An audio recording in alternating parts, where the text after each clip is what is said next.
Hi everyone, Random Recapped here. Today, I'm going to explain a sci-fi comedy movie called Mickey 17.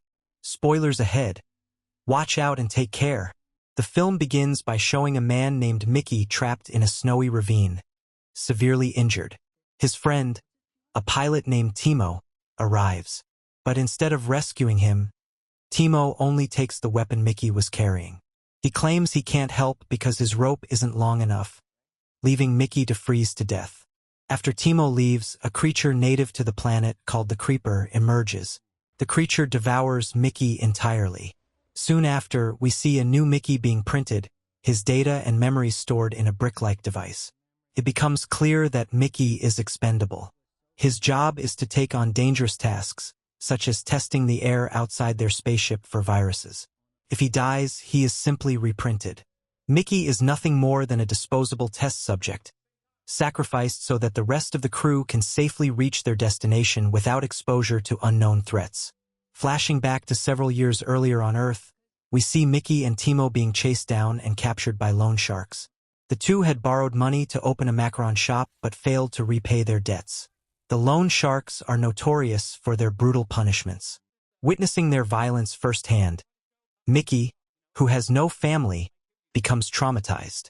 Desperate to escape his situation, he signs up for an expedition to a planet called Nevelheim, led by a failed politician named Kenneth Marshall.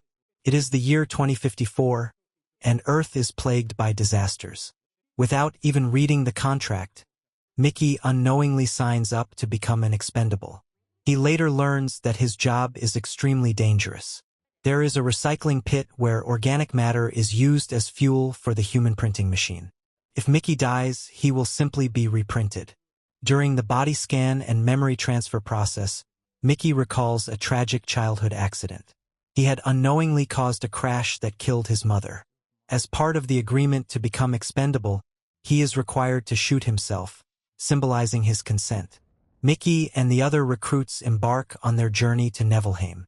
At first, Mickey doesn't know anyone, but soon, Kenneth Marshall and his wife, Ilfa, arrive, lifting everyone's spirits, except for Mickey, who exchanges glances with a woman named Nasha. Marshall gives a speech, emphasizing the need to ration food and prohibiting sexual activity to conserve calories.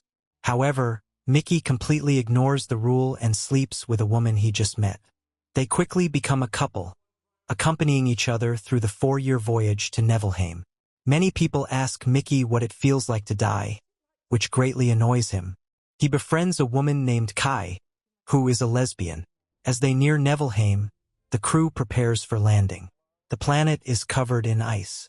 Mickey is the first to step onto its surface, only to discover that the air contains an unknown virus. His body is used to test the virus while scientists work on developing a vaccine. It takes 5 versions of Mickey before they finally succeed. Kai's girlfriend, Jennifer, is assigned to explore the planet. The team ventures into a stunning ice cave, but tragedy strikes when Jennifer is crushed by falling ice. Furious, Marshall scolds Mickey, stating that he would have preferred Jennifer's survival over Mickey's. Marshall then names the creatures on the planet Creepers, and orders Mickey to capture one as punishment. While on this mission, Mickey falls through the ice, leading back to the opening scene. However, he does not die. Instead, he is dragged away by a large creeper. At first, he fears he will be eaten, but the creature instead carries him out of the cave. Confused, Mickey wonders if the creepers find his flesh unappetizing. Mickey trudges through the freezing landscape and secretly hitches a ride on a snowmobile transporting planet samples. No one notices him. He checks his watch, it's still 3:30, which doesn't make sense to him. After cleaning himself up, Mickey returns to his room, only to find that a new version of himself, Mickey 18, has already been printed. Without hesitation, Mickey 18 attempts to kill Mickey 17. We learn that the human printing machine was originally invented by a psychopath. Years ago, a series of murders targeted homeless people, with suspicions that they were killed by a serial killer. However, it was later revealed that 3 psychopaths were involved. In response, the government banned human duplication, declaring it an abomination. Kenneth Marshall saw an opportunity and repurposed the printer for space exploration. He vowed to eliminate any duplicates that were discovered. Mickey 17 regains consciousness, realizing he is being taken to the recycling pit. Mickey 18, unlike him, is aggressive and fearless. Mickey 18 wants to dispose of 17 permanently, as if he were nothing more than waste. Mickey 17 panics. If he dies, there will be no more copies of him, and he will be gone forever. Suddenly, Timo appears, dealing in an illegal drug called oxazifol. Mickey 18 sees this as an opportunity and attempts to kill Timo, blaming him for the lone shark incident that ruined Mickey's life. Mickey 17, however, intervenes. As Mickey 18 tries to push him into the recycler, Nasha and the commander arrive, preventing the situation from escalating further. The commander reveals that someone has been illegally selling oxazifol. Mickey 17 watches as 18 walks away with Nasha, feeling both angry and powerless. Mickey 18 seduces Nasha, while Mickey 17 is left heartbroken. Mickey 17 is unexpectedly invited to dinner with Kenneth Marshall.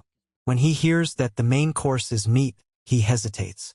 At the dinner, Marshall apologizes for his earlier outburst about Jennifer's death. Kai is also present, and they acknowledge the loss of Jennifer. However, instead of just apologizing, Marshall reveals his true reason for inviting Kai. He believes she is the perfect candidate to bear children for the colony. Furious, Kai lashes out, refusing to be treated as a mere womb. Before eating, Kai says a prayer for Jennifer. When she can't continue, Marshall takes over and leads the group in singing Hallelujah. Suddenly, Mickey vomits. He realizes the meat is artificially made, and that he was only invited to dinner to be sacrificed once again. Feeling sorry for him, Kai helps Mickey. A professor administers a painkiller, but it has no effect. Marshall, seeing Mickey as expendable, decides to eliminate him. Panicked, Mickey insists that he is fine. Kai carries him to her room, forcing him to rest. She offers him tea from Earth and asks what it feels like to die. Kai wants to understand death because of Jennifer's passing. Mickey confesses that dying is terrifying and painful, and that he hates it. Kai felt sympathy for Mickey and believed that he was not just a printed human. Wanting to comfort him, Kai tried to kiss Mickey, but he chose to remain faithful to Nasha. When he entered Nasha's room, she had already figured out that there were two Mickeys. Instead of being shocked, she laughed and was delighted to have two of him. It turned out that Nasha had been given the drug oxazifol by Mickey 18, making her intoxicated. She had no objections to there being two Mickeys and even suggested they engage in an intimate act together. However, Kai unexpectedly walked in on them. Nasha tried to stop Kai from reporting the multiple Mickeys, but Mickey 17 panicked, fearing the consequences if Kai revealed their existence. As they watched a broadcast featuring Marshall, Kai suggested they divide the Mickeys, 17 for her and 18 for Nasha. However, Nasha refused, insisting that Mickey belonged to her alone. Meanwhile, Mickey 18 was furious about how Marshall had treated Mickey 17 at dinner. He was also frustrated that Mickey 17 did not fight back. Overcome with anger, Mickey 18 decided that the real enemy was not Mickey 17 but Marshall himself. He resolved to kill Marshall immediately. On the broadcast, Marshall was seen splitting a rock, preparing to inscribe their names on it as a monument. Mickey 18 arrived, but before he could shoot, chaos erupted as a small creeper emerged from the stone. Panic spread among the crew, and Marshall ordered the guards to capture the creature. Meanwhile, a scientist observed Mickey interacting with the creeper. The situation spiraled further out of control when another creeper emerged from a hole, prompting the crew to exterminate it. As a result, Mickey 17, Mickey 18, and Nasha were imprisoned, awaiting execution. Mickey 17 recounted that the creeper had spared his life, which was why he had survived. Nasha realized that the creepers were actually benevolent creatures, having saved Mickey's life, and that he should be grateful to them. At that moment, Timo sneaked into the prison. He revealed that loan sharks were hunting them down and had already infiltrated the spaceship. To save himself, Timo was ordered to cut Mickey into 13 pieces and record the act. Desperate, Timo begged Mickey to comply.